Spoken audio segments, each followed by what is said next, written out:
Welcome, everyone. This is one of our FANAC Fan History Zooms. I'm Edie Stern. I'm the webmaster for fanac.org.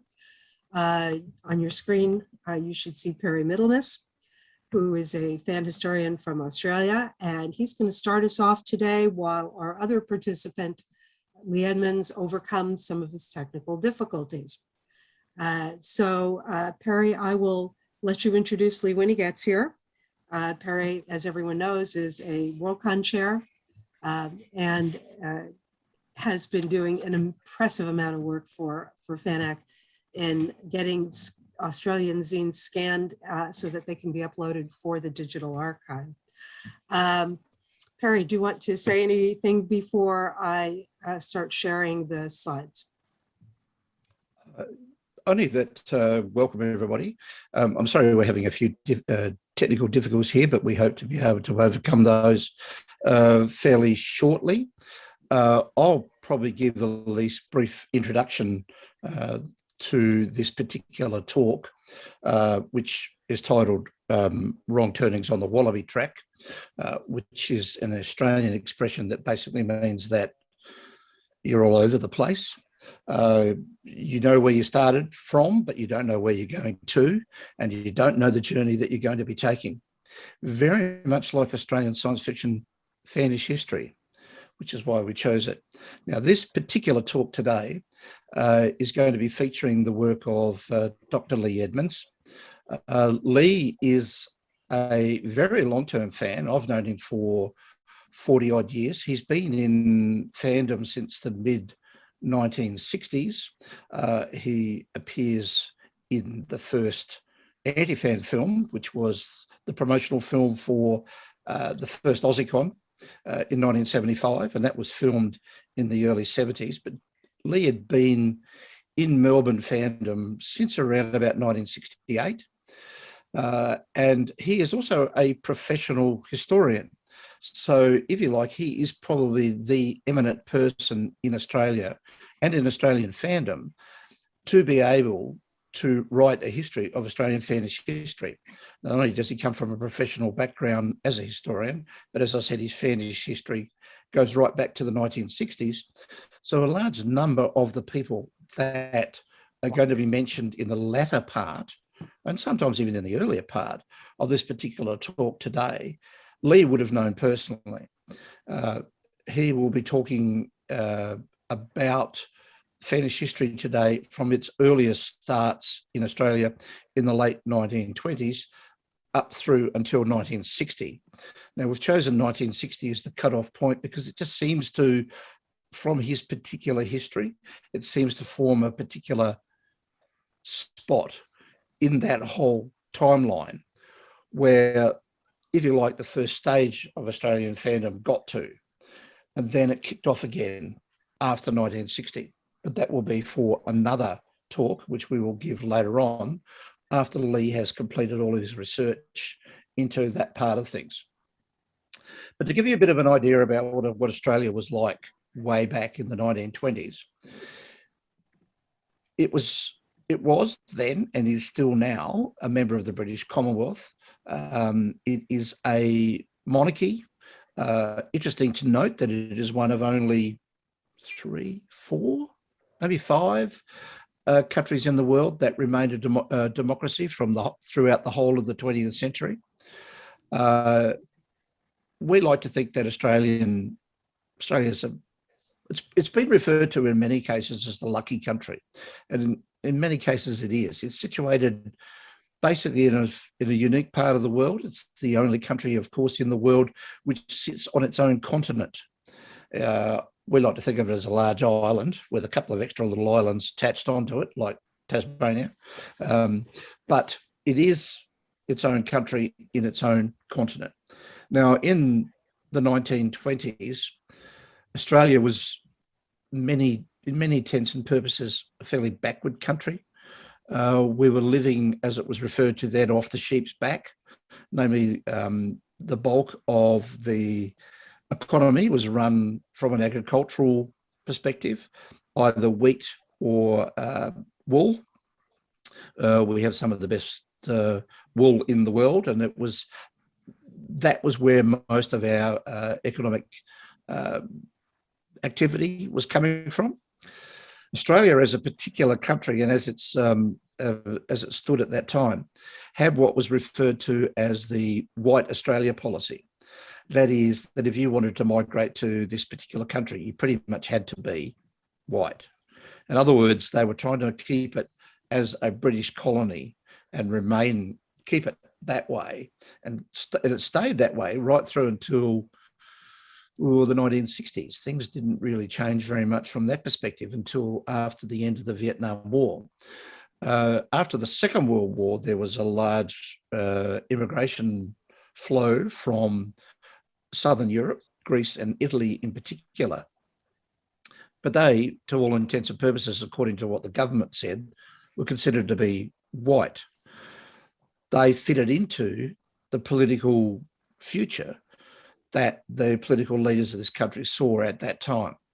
So that's where Australia stood. It was, most people in this particular country used to refer to England as home.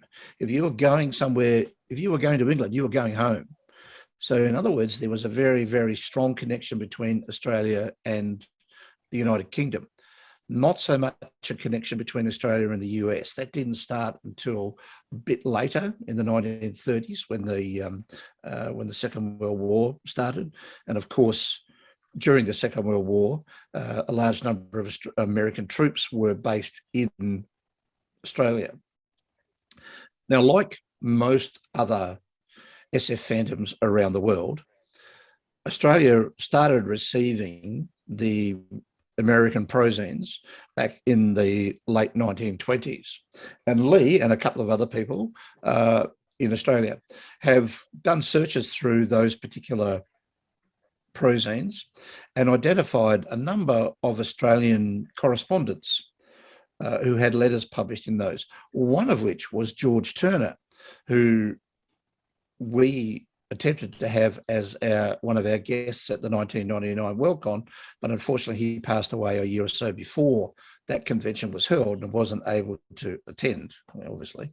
But George was, for a long period of time, a major literary, that is non-SF, author in this particular country, winning the Miles Franklin Award, our highest literary award, in the early 1960s, and later on came back into science fiction fandom. So he was in it at the beginning when he was reading the science fiction prozines from America. And then he came back into it again later on in the 1960s when he caught up with people like John Bankson and John Foister. And then he started to write a lot of reviews for science fiction commentary. So it's Bruce Gillespie. But most of the fans that I've just mentioned, Foister, Bankson, Edmonds, Gillespie, are going to be in our second part of this particular discussion that Lee is going to undertake. That will be from 1960 to 1975. Lee has decided that he is going to run his fannish history up until AussieCon because he believes that's a particular interesting cutoff point for his history. And once he gets into that, past that point, there's a certain point where you started to write history about people that are still around and things could get, so it's best if you leave them as they are. And he has pointed out to me on various occasions that the reason why he wanted to stop it in 1975 was because that would mean that I wasn't in it. So he basically made sure that he wanted me to know that I'm not going to be in any of this. And that's probably a good thing when it all comes down to. So Lee is the most eminent person to be able to be writing this particular history. And I'm not sure that I can go on and say very much more at this particular time because I've gone well past what I was going to introduce. I can talk a bit more about Australia. Australia back then, Australia started off as a series of colonies, colonised by the United Kingdom, or England, Britain, starting in 1788, when what is referred to as the first fleet arrived in what became known as New South Wales. Well, New South Wales at that stage was the vast bulk of the country. Australia was colonised a lot by convicts in the period from around about 1788 all the way right through until the mid-1800s. Oh, and it looks like we have Lee, who is here at last. So basically, Australia, more than anything else, was a British colony, and it was a group of colonies, 6 of them, that joined together in the year 1900. So where am I? Oh, there I am. Good. That's fine. Yeah, lovely. To form the Commonwealth of Australia. So let me go back to my introduction again. My name is Perry Middlemiss, and we're here today with Leigh Edmonds, professional historian and very long-term SF fan, who has made a mad dash from his home across the great city of Ballarat to the residence of another Worldcon chair, Robin Johnson. And so he is now available to talk to us. Hello, Lee. How are you? Hello. Have you unmuted this, Robin? Oh, we are. You are unmuted. Everything's good to go, Lee. We're away. Right. We are recording, so don't Lovely. start swearing. So you've told them the entire history of Australia. Yes. No, well, I sort of filled in bits around the edges here and there, Lee. I haven't really giving them terribly much, but I've got to the Can point. we start with the slides that I sent you? Because I want to talk about. Let me put it this way. I was in Switzerland at a conference in 19-something, and I was going to talk about the complexities of administration of civil aviation in Australia in the 30s, and I suddenly realised that everyone there would have taken for granted. Sorry, I took for granted stuff that they didn't know. So Perry's already helped with this. So if we go to the first map of Australia, I just want to point out to people that Australia is a big place. It's at the bottom of Asia, but I also want to point out that I'm pointing up. That's of no use to anyone. I'm still too used to giving lectures. I want to point out to you that Australia, let us say in 1940, had a population of about 7 million people. It's about, as you will see in the next slide, about the size of the continental United States. The populations centred in state capitals, which are Brisbane, Sydney, Melbourne, Hobart at the bottom of Tasmania, Adelaide, and around in Perth. So about 70% of the population is in those cities. Those cities are about a day's travel from each other. More to the point, in 1940, it would cost you almost a week's salary to get between any of those capitals. So apart from 1941, when Don Tuck moved from Hobart down the bottom to Melbourne, these fans had not met each other. So everything was done by correspondence. The other thing, if we can actually now go to the next one, which is actually next one, which is just to remind you that we have a population of 7 million spread around this continent. You can see the capitals there. They've left out Melbourne. They've left out Adelaide. How could they do that? So Melbourne is at the sort of underneath the B in Canberra. Anyhow, we have a population about the population of New York living across this country, widely separated. In fact, I wrote an article for a book called Australian Aussie Fans, and the chapter was called Fannish in Isolation, because these fans operated in a kind of isolation that would have been unknown in Britain and unknown in the United States. If we whiz on to the next slide, which is an isochronic map, it also points out to you how separated Australia was. Is it? Yeah, that's right. How isolated Australia was from the rest of the Fannish community.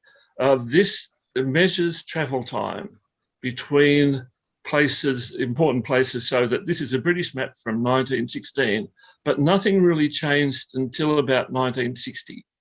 So that it would take you 3 weeks, sorry, let me put that another way, 30 days for a letter posted in London to reach Australia. It would take not much less for a letter posted in the United States to reach America. Their airmail services began between Britain and Australia in, say, 38, say, the Empire Airmail Scheme, which I've written many books, a lot about, took 7 days to fly out to Australia. In 1940, an airmail service was established between America and New Zealand, which was then linked to Australia. That flew once every 3 weeks and took 5 or 6 days for a letter to travel from New York to Sydney, so that Australian fans were isolated from the rest of the fannish community. This had a lot to do with the way in which they felt and which they operated.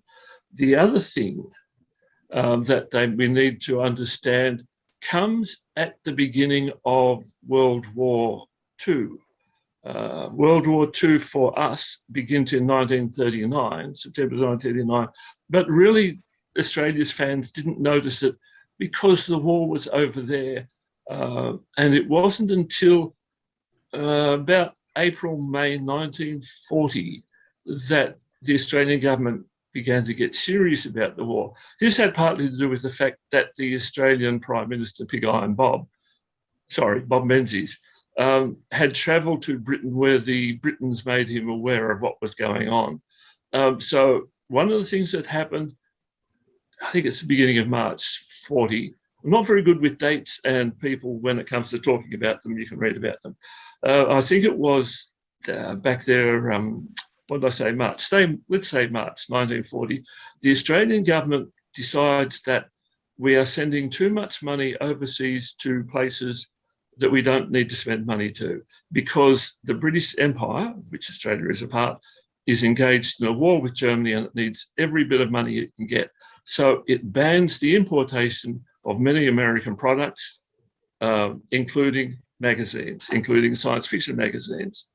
In other words, so that it can spend more money on buying war materials from the United States. This is before the invention of Lend-Lease, when buying American munitions and airplanes and stuff was all on a cash and carry basis. So the empire had to conserve everything to pay for this stuff that was being bought from America. That meant, as far as Australian fans were concerned, there were no American magazines. This is really just at the beginning of when, and probably for the same reason, that science fiction publishers in Britain were beginning to publish British reprint editions of American magazines, which were always considered inferior to the American publications. So if you wanted your copy of Astounding or Amazing, they stopped coming into the country. The last of those would have arrived in Australia, say, June 1940. Sometime after that, the British reprint editions started coming to Australia, but they were poor copies. They missed out the serials, they missed out the letter columns, a whole stack of stuff. This is important because when actually, let's go on to the next slide, please, Edie. When Australian fans began to get themselves organised in 1938 and 1939, they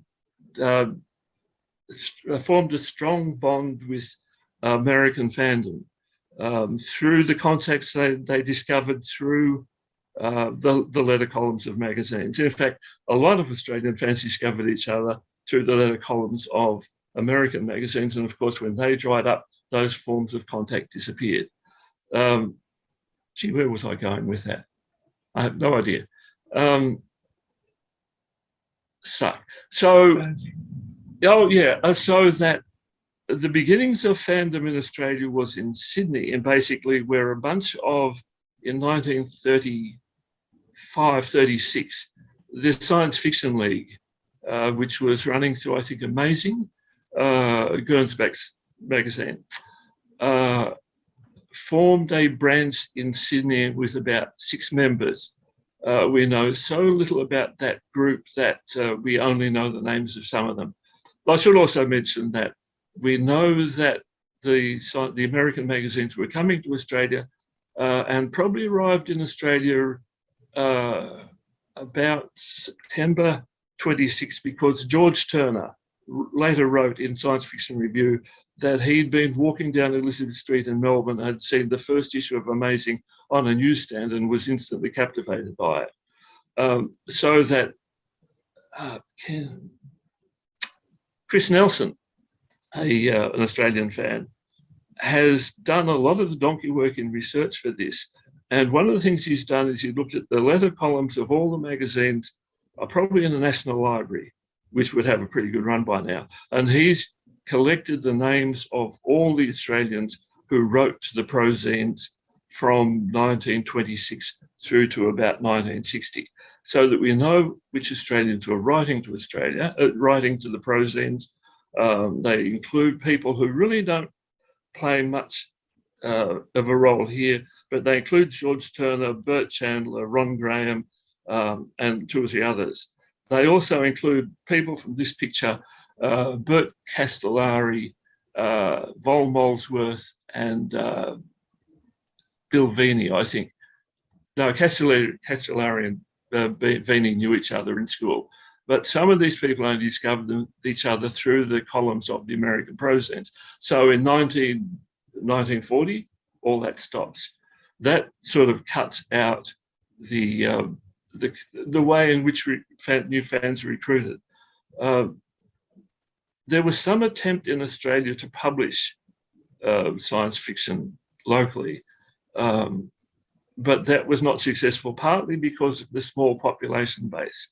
There were some attempts, fans attempted to, or tried to, get publishing going in Australia. I don't know about you guys, but almost every science fiction fan at some stage wanted to be a science fiction writer. You'll notice that the Sydney group is called the Futurian Society of Sydney. That's because they were in contact with Walheim, Pohl, and the others, New York Futurians, who said it might be a good idea to do that. But you'll notice that the New York Futurians all became well known in the science fiction circles. The Sydney Futurians didn't, because there was no science fiction that they could, no publishing that they could get to.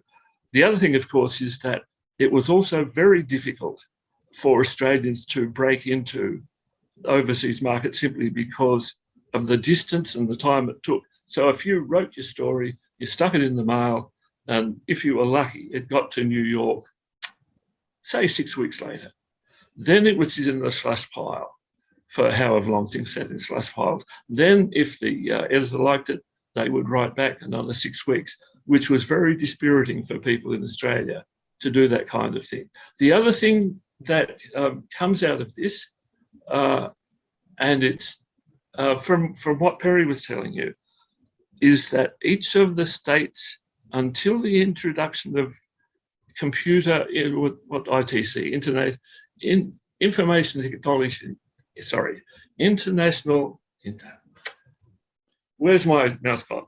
The Information Technology Communications really gets going in the 1980s, that each of the states has its own organisations for dealing with things like post and telegraphs, taxation, what's the other one?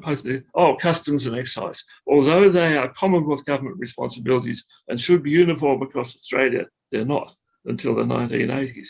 I wrote a history of the tax office, so I looked at this in some detail. So that, for example, when magazines were banned in Australia, weren't actually banned, there was an embargo. Sorry, I'm wandering off onto a different point, which is that happened in 1940. In 1938, there was a ban imposed on a lot of American publications on moral grounds, so that, for example, Astounding, Amazing, Thrilling Wonder were allowed into the country, but Weird wasn't because of the content. But each of the state instrumentalities, for example, in this case, customs and excise, operated differently, so that a fan in Western Australia, Roger Dard, ended up continually arguing with the customs and excise people about the importation of magazines like Weird, whereas in Brisbane, there was no problem at all importing them. In Sydney, at times, the authorities had a bit of a crackdown. The same thing happened. Poor old Don Tuck, who was a collector in Hobart, as soon as the ban came, he got his friends in the United States to start sending him magazines, but they got stopped by the authorities. Whereas if they were sent to another fan, Warrick Hockley in Melbourne, who could then send them on to Roger, that would be fine. The other thing was that Australian fans were not supposed to be able to send money overseas to the United States. But if you went to the right post office, you could buy what they called international reply coupons, which you could then send to someone you knew in the United States, who could then turn them into money and buy you a subscription to Amazing or whatever magazine you want. So you can understand that Australian fans are severely affected by this problem of being cut off from the main source of science fiction, which they consider to be America. And when did New World start? So New Worlds and science fantasy started, what, in the 1950s? In the 50s. So until that, it's the British reprints, which they didn't like, but that's all they had. Maybe we should move. So the Sydney Futurians. I don't know how much of, let me divert. I'm not quite under control because I don't have my running notes with me to remind me what to say. The Sydney Futurians, I was going to talk about sources. If you want to actually read up about what happened in Australia, there is a little bit about it available. The key source until quite recently was a thing called the Vol Molesworth History of Australian Science Fiction Fandom, which appears to have been written from the minutes of the Futurian Society of Sydney, the FSS, and his memories of what went on. It's not wrong. I don't think he actually falsified anything. But what I think he did was he wrote it from his point of view and with his biases, so that when he published the first version in about 53, people like Bill Veeney had said they would support the publication. When they read the draft, they withdrew their support. So there is this Australian Vol Molesworth's history, which is probably in circulation around the place. But Sydney fans, generally speaking, didn't write about themselves. They were a very circumspect bunch. Their fanzines wrote about what they read. There was a lot of fiction for the reason that they couldn't publish fiction overseas, so their fanzines carried some god-awful fiction. Signal in. Continue with Apple. Robin, what's it telling me? Sorry. You're still going fine, Lee, so I wouldn't. Yeah, no, it's just that I've come up on the screen. Don't worry about it. All right. So let's just go back to the Futurians. Could we slide the camera back over to you, Lee? Yeah, just a sec. There we go. Oh, no. No, I can see me up there. That's fine. We're right, Robert. Sorry. There we are. All right. Thank you. If you can see me, we'll continue. No, that's fine. We just keep going. Yeah, turn around. We'll do that. I'll get my first teaching aid. I wouldn't worry about it, Robin. I think we can see you. We can hear you. If you just want to keep going, that'll be fine. He's got a stuff around. Yeah. All right, I can see me, so I know what's going on. The Sydney that's- Futurians had a reputation for fussing and feuding. One of the reasons for that was because they were all about 14, 15, 16. We know that they compulsory military, not enlistment, serving a term in the militia came in 39. And most of these characters turned 18 and went into camp for about 3 months, beginning in 39, 40. There are little hints that they also began to be interested in sex around this time. Just a little comment here or there about Bill Sawyer. chatting up girls on one of the corners in Sydney streets. A few things like that. So they're all quite young. Also because they're quite isolated from American fandom and British fandom, they have nothing else to do but amuse themselves with each other. And so they fell into their main form of entertainment was feuding. Robin, just leave it. Because what you actually need to do is be hitting that button up there. If you just hit that full screen, we'll be in business. Yeah, that should be better. No. We're all fine from this end, Lee. Yeah, okay, let's just keep going. Yeah, it's a new computer for Robin too. And now where are we up to? So anyhow, there's fussing and feuding. In the end, when the Pacific War, there are small groups of 2 or 3 fans in Hobart and Melbourne.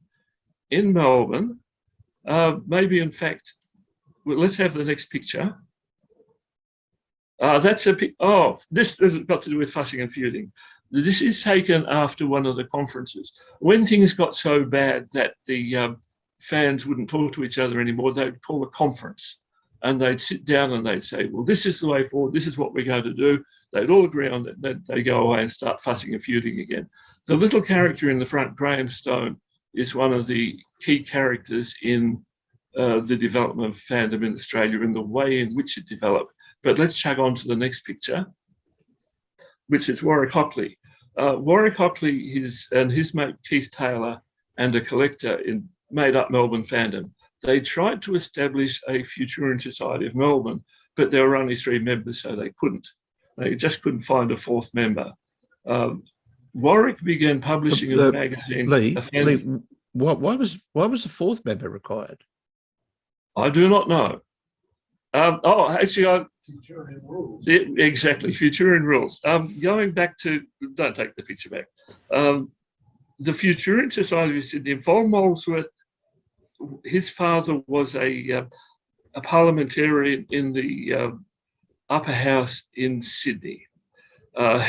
He loved parliamentary rules. Vol loved parliamentary rules.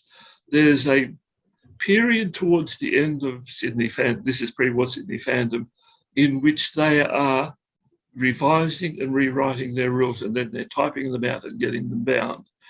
That includes indexes, cross-referencing, and precedents, so that whenever a debate occurs in the Futurian Society, there's always documentation to prove it.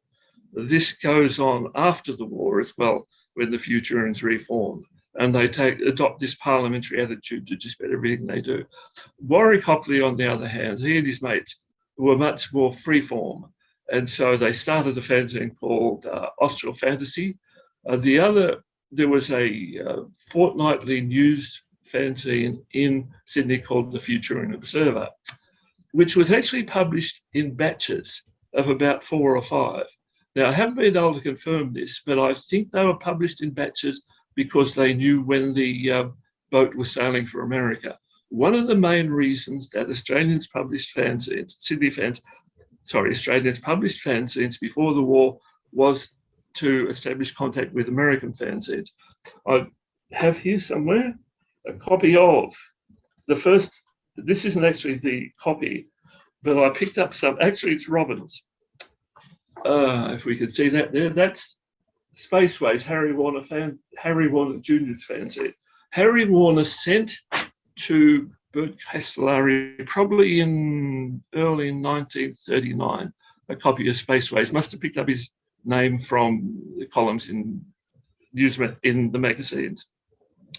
So from that, they got the idea of, they'd read about fanzines, they had no idea what they were. Anyhow, they got this Spaceways, and they thought, they finally figured out how to do it. So also courtesy of Robin, but now in my keeping and he's not getting back, is there were 2 fanzines produced in Australia before this, but this is the first regular fanzine produced in Australia from September 1939. They didn't have any reproduction technology, so they produced it by typing, using carbon paper. they typed 3 copies, so there were in total 15 copies of this fanzine. This one actually has an article by Harry Warner in it, somewhere here. Harry Warner, a little article from Harry Warner in there, who was a great supporter of early Australian fandom. Soon after Ultra started, Vol Molesworth started a fanzine called, well, he started 2 fanzines, one called Lunar, another one called Cosmos. They're supposed to be different, but when you look at them, they are the same as, and he took as his model Voice of the Imagination, produced by Warrick and Morrijo. The contents in style are exactly the same as in Voice of the Imagination, down to copying out signatures. The reason that, and then Sydney Fandom got involved in producing a great many titles. In my article in the book, I list how many there were and how many copies there were. They did this partly to amuse themselves, but mainly to have something to send to America to establish contact with American fans, and also to have them give them something they could trade for American magazines. This continued on until, and it petered off after the beginning of the Pacific War. There's a sad isn't quite the worst, a little fanzine produced by Warrick Hockley soon after Pearl Harbor, which says basically, other things are happening. This is probably the last you'll hear from him in a long time. In fact, it's the last we ever hear from him. Fanzine production in Sydney slows down remarkably, partly because of the communication with America slows down. Now, some issues of the Futurian Observer disappeared when the boat was sunk. And gradually, Sydney fandom winds down. Partly it has to do with the organisation of the Futurian Society, which goes through a whole series of changes, which I'm trying to figure out at the moment how I can tell this story without boring the pants off people, because I can assure you that Vol Molesworth history, which goes into this in some tedious detail, does bore the pants off you. But by 1943, Australian fandom has basically ceased to exist. A lot of these characters have, a lot of the key players have disappeared into the war or are involved in war work. So that, for example, Don Tuck has moved up to Melbourne because he's been studying science. He gets to work in the explosives factories at Maribyrnong. Warrick Hockley is involved in running a testing lab somewhere in Melbourne. Lee, actually, just to interrupt, Yeah. during the Second World War, there was a large number of foreign servicemen stationed in Australia. Was there any contact between these Australian SF fans in Sydney in particular and any of the, say, US servicemen who were science fiction fans at that time? Never heard of it. This is partly because Sydney fans were basically evaporated. And partly because, and this is partly because most of the key players, if we actually go on to the next picture, I think this is Castellari and Vini and one other character in uniform. The next one after that. There we go. So this is, who have we got here? Bruce Sawyer. See, when the war came along, these guys became comrades in arms. How much time have we used up? Golly, haven't even got that past the war.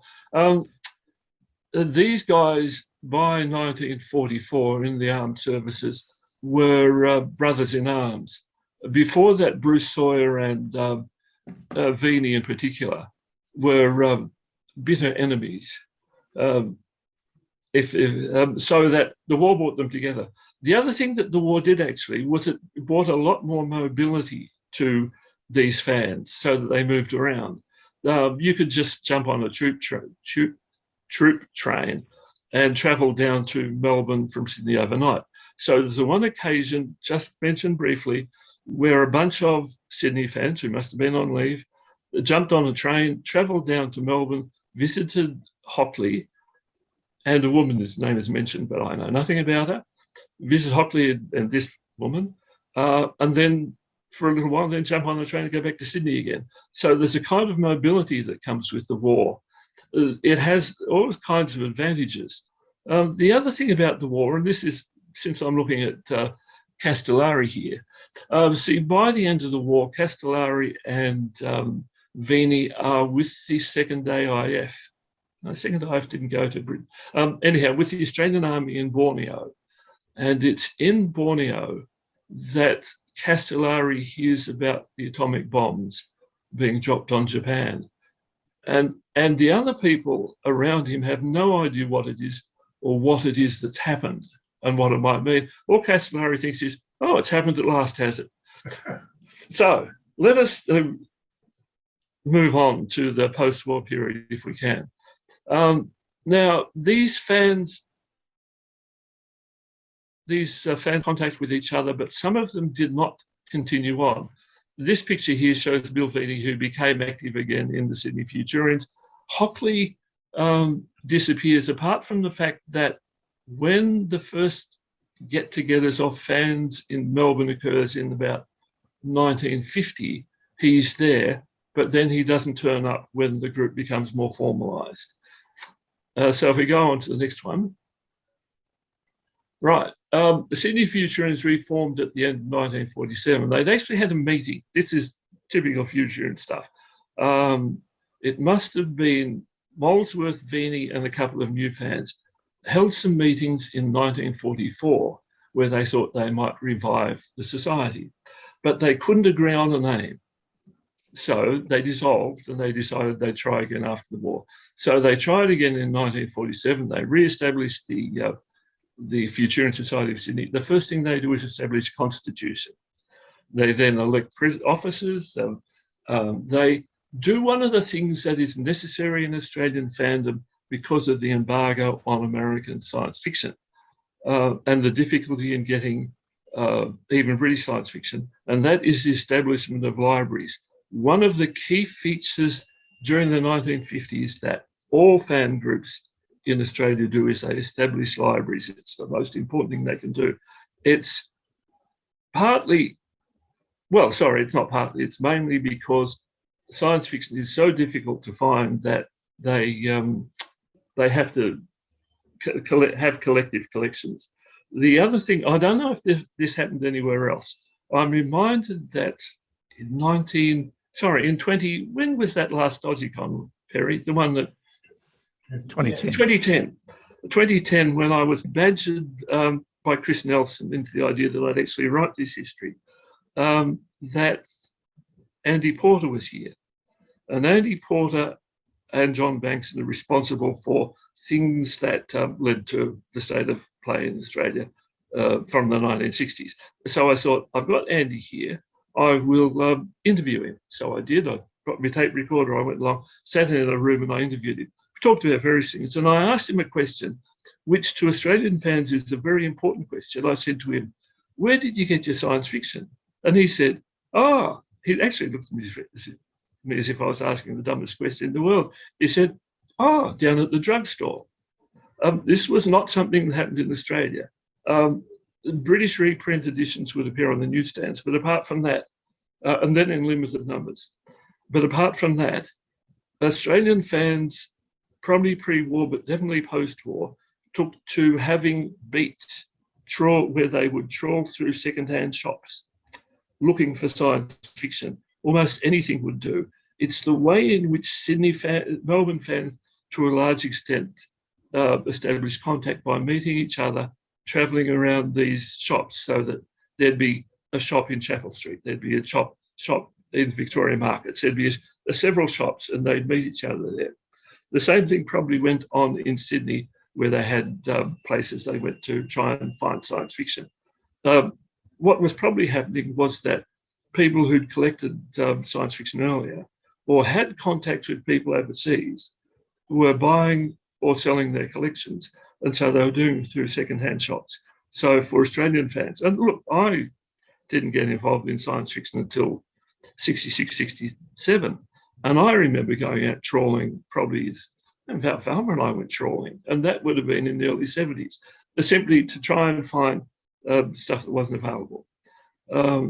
So the Futurians got back together again, and they published a little magazine. They built up a library. They did a whole stack of things. They also got very argumentative again. And after one of these conferences, they decided that what they'd do is they'd have something to do. So they'd hold a conference, a convention. And so they held this first convention in 1951, I think 52, 51. So we have some key players here. On the left is Graham Stone, who becomes a key player. Bill Veeney in the middle, who's also key. Who's the next one along? Arthur Haddon, notorious for ending up in a fight with another fan over someone's wife. Nick Solderstaff. And on the end, Vol Molesworth, the other key player. As I mentioned before, Molesworth was the son of a conservative parliamentarian. Veeney was the son of a unionist. The other thing we haven't even talked about is the effect of the Depression. So these two characters, although they both liked science fiction, in fact, it was the two of them that probably were most instrumental in re-establishing the Futurians. They were at each other's throats endlessly. And if there was a division in the Australian fandom, it was between those who followed Veeney and those who followed Molesworth. The person on the right, Vol Molesworth and Graham Stone, didn't agree with each other on a lot of things, but they agreed with each other that Veeney was wrong. And so there were factions formed in Sydney fandom right from the beginning. Anyhow, they decided to hold this convention in 1951. As part of the publicity for that, Arthur Haddon there got an agreement with the distributor of Astounding to put a flyer in an issue of Astounding that went out. 1,200 issues of Astounding were distributed in New South Wales, which tells you that science fiction was fairly popular in Australia.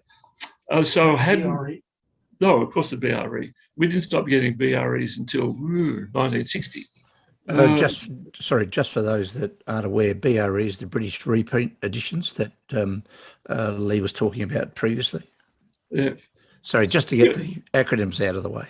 You haven't asked me a question yet, Perry. I don't need to. You're well, me up and wake up.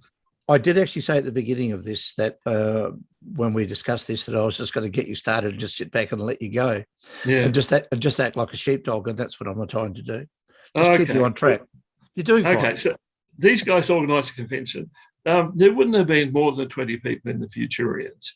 After the distribution of that pamphlet, a whole stack of new people came in, brought some new blood to the Futurians, but they also brought different ideas about science fiction was. And this is another thing that we need to, and fandom probably in general, I don't know if other fans have addressed this, but it's an important question when it comes to understanding what happened in Sydney. There was debate in the Futurians about what the Futurian Society was for and what fandom was for. The Futurian Societies constitute, and they debated this and they had votes and everything about it, was what the role of the society was. At some times, the role of the society was the promotion and discussion of science fiction, and other times it was just the discussion of science fiction. So we have this question about what does science fiction fandom exist for? And out of the events in Sydney in the 50s, there are basically two views. One is that science fiction exists to promote and discuss science fiction, and the other one is that science fiction fandom exists basically as a collection of people who like science fiction, but find that liking science fiction creates common bonds between people. So that the Futurians believe that they worked for the good of science fiction and the good of fandom, whereas another mob believed basically that they enjoyed talking to each other, they went drinking together, they fossing around for science fiction together. In about 1948, the Futurians were having their monthly meetings. They were not well attended. People weren't very happy. They decided that they would have a weekly meeting in a coffee lounge on Thursday nights. This proved very popular very quickly. There was the Futurians originally held a short meeting, which might last 2 or 3 minutes, but basically people sat around, drank coffee, talked, bought and exchanged science fiction, played chess. did whatever it is fans do. So that there evolved in Sydney two groups, one called the Futurians and the other one, which I call for sake of convenience, the Thursday night group. After these first two conventions, there was some outside fan publications. There were 2 or 3 fanzines. In fact, I'll show you one. It also demonstrates another thing about Sydney fandom. Before the war, they produced many, many fanzines. They were very scrappy. They were very difficult to look at. This is the first independent, not attached to a, is that upside down? No, the first not attached to a fan club, fanzine produced in Sydney by Nick Stolsteff. And you'll notice how tidy it is, how well organised it is. You know, right hand justified the works. So that one of the things that Sydney fans decided was that fandom had to look respectable, had to look tidy. This is a fanzine produced by Arthur Haddon. To look tidy and respectable. What year are we talking, Lee? Yeah? What year are we talking about? About 1950, 51, 52. Okay. To try and promote science fiction, Von Molesworth bought a letterpress, and they set up the Futurian Press, which had 2 purposes. One was to once again publish science fiction in Australia. The second purpose was to have something to sell overseas, to bring in money so they could get American science fiction. So this is what this is produced by Arthur Haddon, and it's letterpressed. Arthur Haddon had his own letterpress. See how nice and tidy it is. What counted to the Futurians was that it looked good. And just to carry on a little bit further in this direction, Graham Stone in particular had a bee in his bonnet about science fiction being respectable because you wanted it to be popular in the wider community, so that he aimed for the Futurians to become a respectable middle-class organisation. On the other hand, the Thursday night group, to some extent, became a bunch of people who went drinking together and then turned up in coffee lounges to talk about science fiction and to discuss things. This came to several heads. There's a whole stack of disagreements and arguments, which you can read about in, I forget which issue of IOTA. Came to a head at one stage where the Futurians went off and hired a hall somewhere, a conference room, boardroom, hired a boardroom somewhere where they could have this seriously monthly meetings. And eventually the Thursday night group ended up in the Sydney Bridge Club, where they basically, they couldn't drink grog. They drank grog before they got there. Then they turned up, they discussed science fiction, they swapped books. This evolved also that, another teaching aid, we're wandering around in circles here, that's life. It's disappeared. No, here we go. A lot of Australian fans discovered each other in the early 1950s through Ken Slater, who some of the British fans who actually met, but I never did. Ken Slater ran an operation called Operation Fantast he was captain in the British Army of the Rhine. But he could get his hands on American stuff. And through various ways, fans in Australia discovered Operation Fantast. So this is I think this one comes from probably late 1952, so it lists the stuff that Ken Slater can provide you with. I think that by 1952, almost every fan in Australia would have got a copy of that. And through that, they could send money to Ken Slater. He could then get them American magazines, send them back to him. Through Ken Slater, through Operation Fantast, the various Australian fans came to know each other. Roger Dard, the Perth fan, was the first Australian agent for Operation Fantast. He got in touch with, for example, Lee Harding in Melbourne and Von Molesworth in Sydney. So there was a network of people who knew each other through Operation Fantast. Also, Lee Harding met Race Matthews through Roger Dard through Operation Fantast. So there's a whole stack of these networks being established. Back to the Thursday night group. When poor old Roger Dard felt so persecuted by the customs authorities because he couldn't bring in the magazines he wanted, he chucked it in, and he gave or managed to convince the Sydney fan called Dave Cohen, the Australian agency for Operation Fantast. Dave Cohen set up a little shop, notional shop, I think, called Blue Centaur Books. So on a Thursday, if you knew where to go in the Sydney Bridge Club, you would find Dave Cohen selling books and selling subscriptions through Operation Fantast. You'd also find another group that had been established after the first convention called the North Shore Futurian Society, which originally began off servicing the North Shore of Sydney. You know, of course, Sydney's got a harbour, so that fandom before that was on the south side. So the North Shore Futurians set up. It was actually ran mainly as a library for school kids. There are a few public private schools on the North Shore, and so by providing them with science fiction through a library, they could become popular. Now, there was a second convention in '52, which brought in more people, and then 53, 54. But after that, the split between the Futurians and the Thursday night group became much stronger. What happened was that the Bridge Club was becoming a bit small for the Thursday night gatherings, and the people and the society was told it could no longer have its meetings in the boardroom. So they thought they were rich enough. They'd been aiming at this for a long time, because having a club room meant that you were an established club, and it meant you were part of Sydney establishment and respectable, at least as far as Gravestone was concerned. So they looked around and they found themselves the club rooms up Oxford Street in Sydney, out of the city on a third floor.